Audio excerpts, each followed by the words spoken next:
I introduced my brother to the girl I loved. 2 years later they got married. And nobody told me. My name is Damien. And this is the story of how I was betrayed by the two people I loved most in life. It wasn't a call. It wasn't a message. It wasn't even him. It was my aunt. She was visiting for the weekend, the kind of family visit that's half catching up, half pretending everyone is doing better than they are. We were sitting in the living room. Tea between us. Small talk. Work life. Weather. The usual. Then she said it casually like it was old news. "So, how are you feeling about the wedding?" I laughed a little. "What wedding?" She paused. Just for a second. But long enough for something to shift in the room. "Your brother's?" she said slowly. The air felt heavier. I waited for the rest of the sentence. The joke, the clarification, the correction. It didn't come. "When?" I asked. "Oh, a few days ago," she replied. "Small ceremony. Very lovely."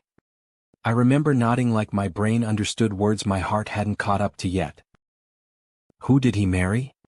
She smiled. "Such a sweet girl. You met her once, didn't you? When he visited you in the city? The quiet one. Works at that cafe." That's when everything inside me went still. Not loud. Not dramatic. Just still. Her name landed in the room, and suddenly the past 2 years rearranged themselves into something I didn't recognize. I knew her. Not just casually. I knew the way she tucked her hair behind her ear when she was thinking. I knew she hated crowded places. I knew she always said she didn't like coffee, even though she worked at a cafe. Because I was the one who met her first. Because I was the one who loved her first. 2 years ago, when I moved to that city for work, she was the first person who made it feel less lonely. We never had a label. That was the tragedy. We lived in the almost. Long walks after her shift. Conversations that lasted until the street lights flickered off. Silences that didn't feel empty. I thought we were building toward something. She thought I was standing still. I kept saying, once work settles down. Work never settled. Around that time, my brother came to visit. I was excited for them to meet. I don't even know why. Maybe I just liked seeing two good people in the same room. They talked easily. Laughed quickly. Comfortable in a way that felt natural. I remember feeling proud. A week later, she started pulling away.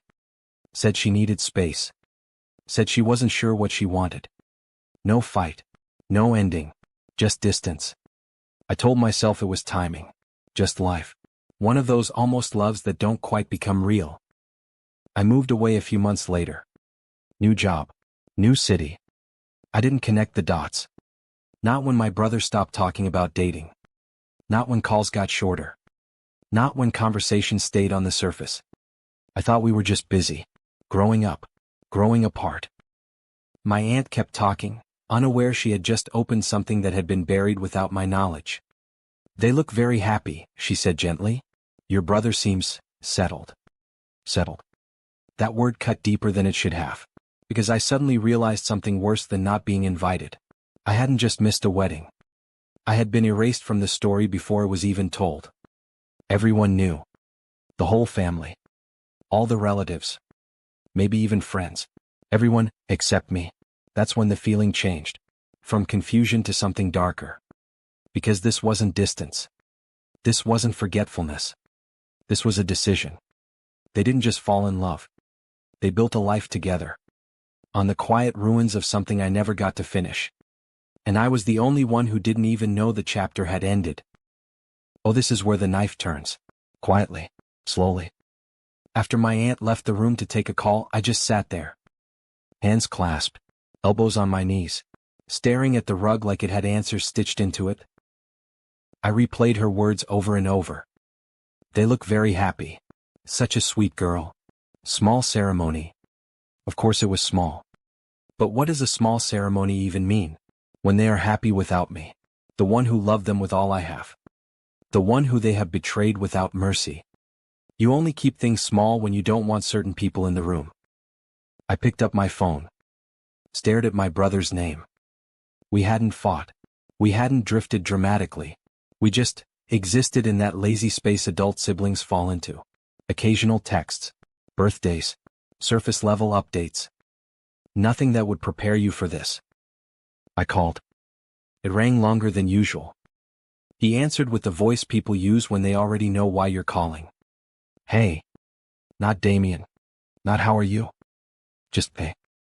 I heard, I said. There was loud silence. No confusion. No heard what? Just breathing. So he knew. When were you going to tell me? I asked. Another pause. This time longer. It just happened fast, he said. That was the moment I understood this wasn't guilt talking. It was defense. Fast. I repeated. 2 years is fast? He exhaled through his nose. I could almost see him rubbing his forehead like I was being difficult. You two weren't serious. The words didn't hit like a punch. They sank heavy and cold. Because he was right in a way that hurt. We never labeled it. We never defined it. But that didn't make it nothing. You knew how I felt, I said quietly. That's when the air changed. Because instead of denying it, he didn't answer. And silence is the loudest confession. I told you, I continued. I talked about her all the time back then. You talked, he said sharper now. But you never did anything. You never chose her. That one landed. Not because it excused him. But because it was true in a way I hated. I had always been the careful one. The wait for the right time one.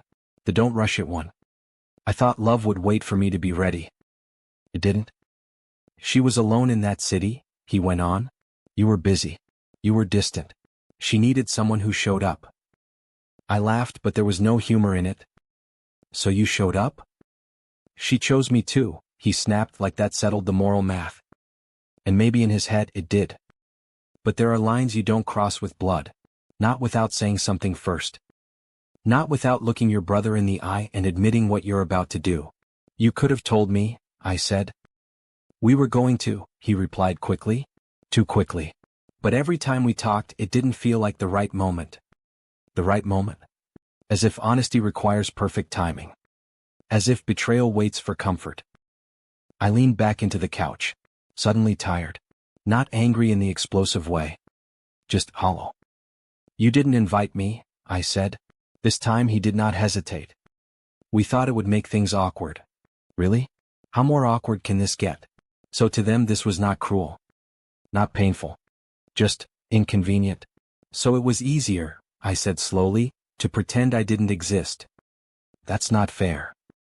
I almost smiled. What is fair? That word didn't belong in this conversation. I introduced you, I said. That finally broke his rhythm. I know, he replied softer now.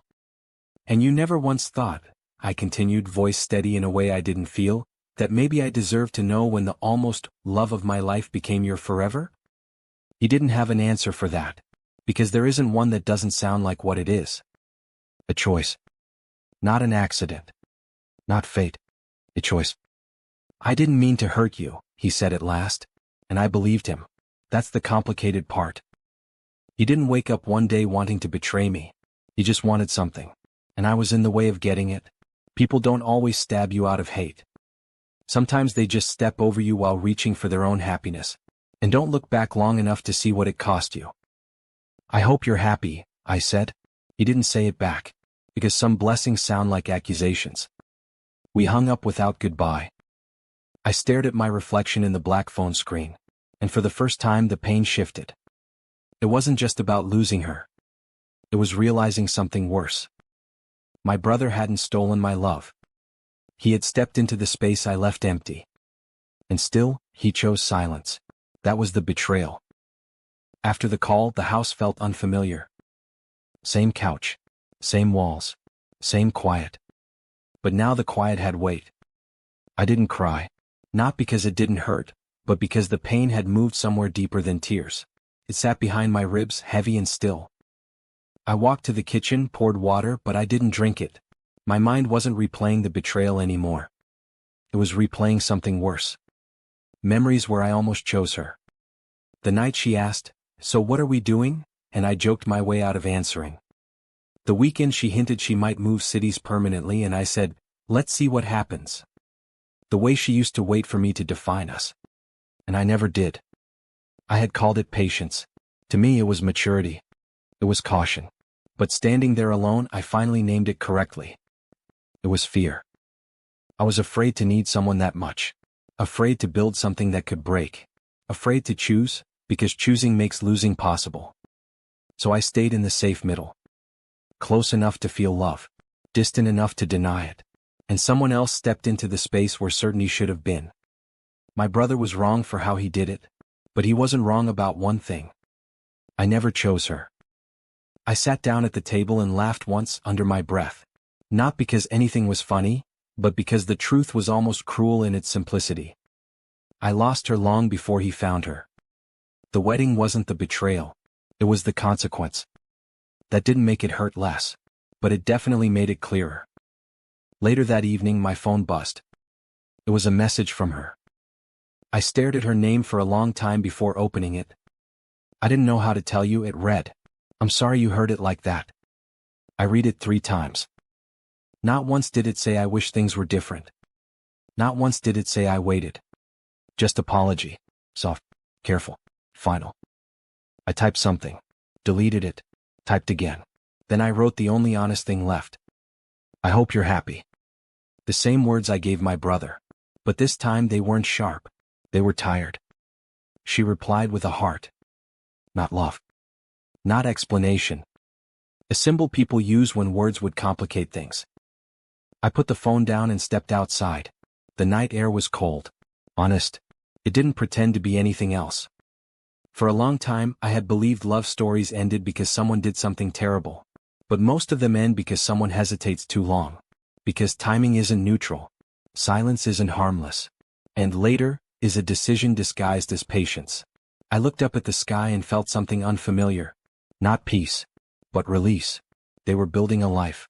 And I was finally ready to admit I had watched mine pass through my hands while I waited to be certain.